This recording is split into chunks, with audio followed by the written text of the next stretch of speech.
Ousmane Sonko en Turquie, des accords signés, un tournant pour le Sénégal. Salut à tous, bienvenue sur Patriotes du Sahel. Aujourd'hui, on décrypte un événement majeur. La visite officielle du Premier ministre sénégalais Ousmane Sonko en Turquie du 6 au 11 août 2025. C'est plus qu'une simple poignée de main diplomatique, les amis. On parle d'un possible tournant pour le Sénégal, d'un axe Dakar-Ankara qui pourrait redessiner l'avenir du pays. Pourquoi cette visite est-elle si importante? Quels sont les accords signés? Et surtout, est-ce que le Sénégal est en train de tracer une nouvelle voie vers la souveraineté? Restez avec moi, on va tout analyser et ça va être captivant. Dans notre précédente vidéo, nous vous parlions de la visite du Premier ministre Ousmane Sonko en Turquie. Aujourd'hui, nous revenons sur l'essentiel, les accords signés, les engagements pris et ce que cela signifie concrètement pour l'avenir du Sénégal. Du renforcement de la coopération militaire à l'ambition de tripler les échanges économiques, en passant par les positions communes sur la scène internationale, cette visite marque un tournant stratégique dans la diplomatie sénégalaise. Alors, que contiennent vraiment ces accords? Quels enjeux pour notre souveraineté, notre sécurité et notre développement économique? Et jusqu'où peut aller l'axe Dakar-Ankara? Le contexte, une nouvelle ère pour le Sénégal. Ousmane Sonko n'est pas là pour faire du tourisme. Cette visite arrive à un moment clé. Le Sénégal sort d'une transition politique intense après les élections de 2024. Sonko et le président Bassirou Diomaye Faye veulent rompre avec des décennies de dépendance aux puissances occidentales. Leur credo, diversifier les partenaires, renforcer la souveraineté et booster l'économie nationale. La Turquie, sous la houlette de Recep Tayyip Erdogan, est un choix stratégique. Pourquoi? Parce qu'Ankara se positionne comme une puissance émergente, qui parle d'égal à égal avec l'Afrique, sans les leçons de morale des anciens colonisateurs. Et ça plaît à beaucoup d'Africains, pas vrai? Alors, qu'est-ce que Sonko a ramené dans ses valises? Allons voir ça de plus près. La coopération militaire, un Sénégal plus fort.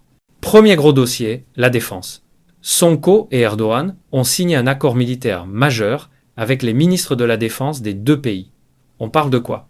2 drones Bayraktar TB2, 2 véhicules blindés, 2 systèmes de communication modernes. La Turquie, c'est une pointure dans l'industrie militaire et le Sénégal veut en profiter pour muscler ses forces armées. Pourquoi c'est crucial? Le Sahel est en feu, menaces terroristes, instabilité au Mali, tensions en Casamance. Le Sénégal a besoin d'une armée moderne, autonome et surtout moins dépendante des équipements occidentaux hors de prix. Avec la Turquie, on a un partenaire qui livre vite, sans poser des conditions politiques lourdes.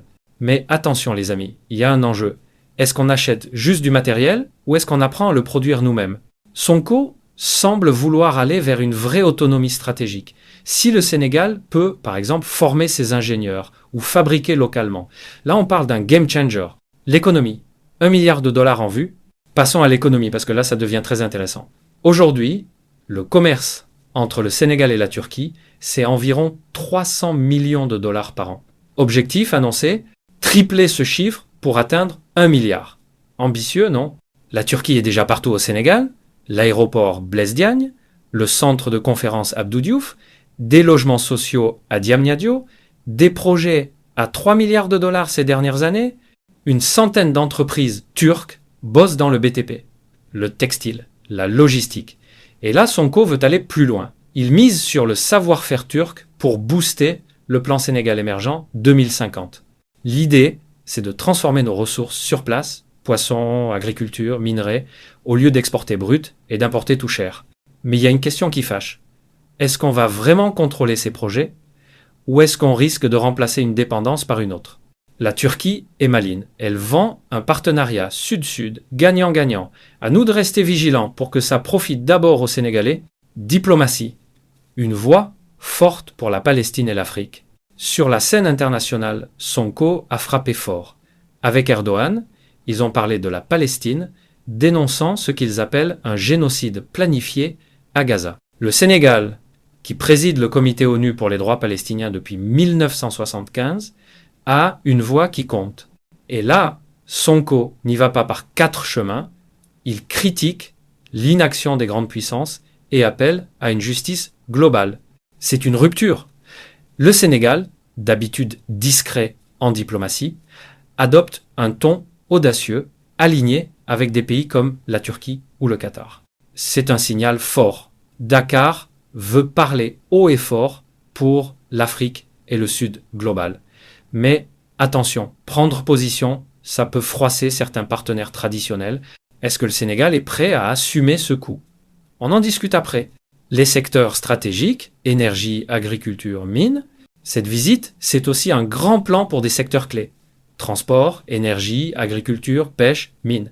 La Turquie a une expertise à offrir. Par exemple, Ankara peut aider à construire des routes, des trains urbains ou des centrales solaires. En agriculture et pêche, on parle de transformer nos poissons et nos récoltes localement pour arrêter d'importer des conserves ou des produits finis. Dans les mines, c'est encore plus stratégique. Le Sénégal a du fer, du zircon, de l'or. Avec la Turquie, on peut apprendre à exploiter ces richesses sans se faire dicter les règles par les multinationales occidentales. L'objectif, un Sénégal qui produit, qui transforme et qui gagne en indépendance. C'est excitant, mais ça demande une vision claire et des négociations serrées pour ne pas se faire dépasser. La Turquie en Afrique, une alternative au nord, cette visite s'inscrit dans une stratégie plus large. Depuis les années 2000, la Turquie investit massivement en Afrique. Plus de 40 ambassades, des forums réguliers, des milliards en projets.